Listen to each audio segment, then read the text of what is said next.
Joining me now live for more on this is Australian Meat Industry Council CEO Patrick Hutchinson. Patrick, thanks for your time. What's your reaction to this news?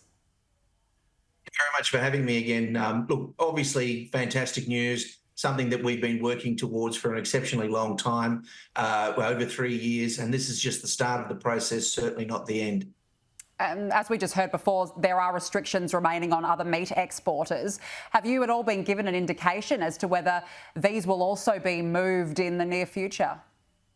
No, not yet. As per what China normally goes through the GACC, which is their customs division, is that they will review everything that's in front of them. They've got all the information. They've had all the information for a hell of a long time.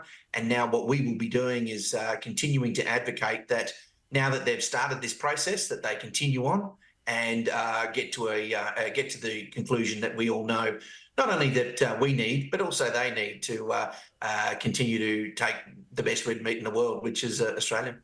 Patrick, we know that these restrictions have been in place for the last few years. How much has the industry lost in that time?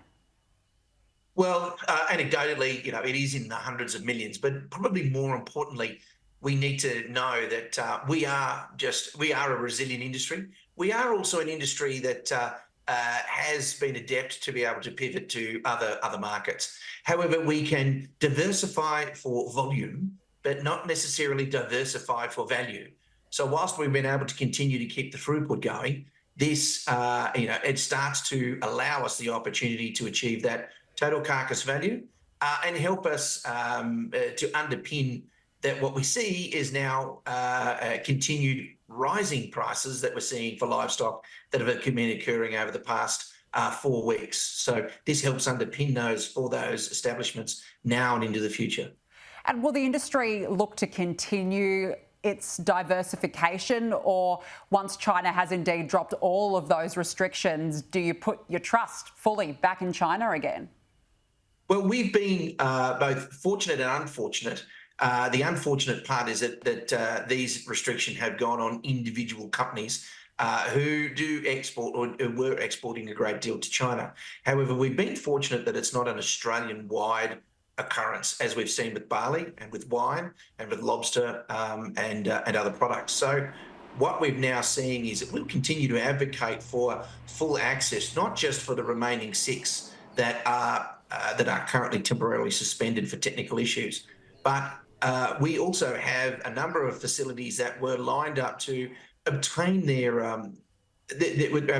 access to China in 2017 when we signed the joint statement with the late Li Keqiang and also with Prime Minister Malcolm Turnbull. We want to get back to those discussions and those negotiations again because we do have the best product in the world, and China has reclaimed itself as our largest sheep meat market and our 3rd largest beef meat market. So that will only grow with the opportunities that China provides us, as well as the other 100 countries that we export around the world. And we'll continue to do so as we have for the past 100 years. Well, it's certainly some really welcome news ahead of Christmas for the industry. Patrick Hutchinson, we have to leave it there. Thanks for joining us. Thanks for having me again.